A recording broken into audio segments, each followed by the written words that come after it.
மத்தியிலே அமைச்சரவையிலே இடம்பெற வைத்தார்கள்.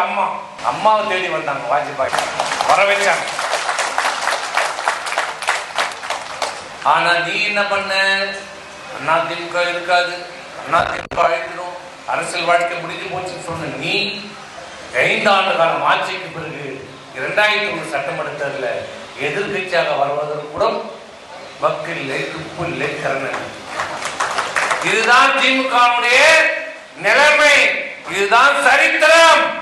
சரித்திரத்தை படிக்கும் முதலமைச்சரே, உங்களுடைய திமுகவுடைய சரித்திரத்தை புரட்டி பாருங்கள். உங்களுடைய நிலைமை என்ன என்பது தெரியும். நடைபெறுகிற தேர்தலில் 2021 26 சட்டமன்ற தேர்தலில் திமுக எதிர்க்கட்சி அந்தஸ்து மட்டுமில்ல, சட்டமன்ற கடைசி வரிசையிலே இடம் கிடைப்பதே அரிது. இதுதான் நிலைமை. ஏனென்றால் இன்றைக்கு மக்கள் கொதித்து போயிருக்கிறார்கள். ஒரு குடும்ப ஆட்சி இந்த நாட்டை சுரண்டி கொண்டிருக்கிறது.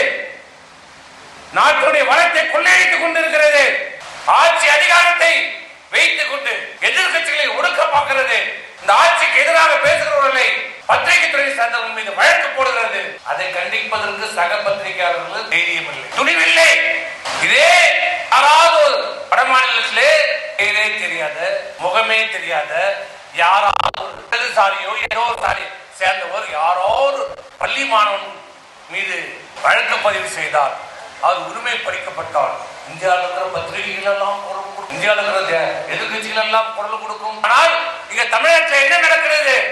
அறிவிக்கப்படாத எமர்ஜென்சி அவசர பிரகடனம் இன்னைக்கு நடைபெற்றுக் கொண்டிருக்கிறது. ஆனா இவர் சொல்ற நான் மிசால கை என்னோட தொழில்நோய் அறிவிக்கிறார். ஆமா, இவர் கப்பல் ஓட்டு தமிழர் தொழில்நோய் அறிவிக்கிறார்.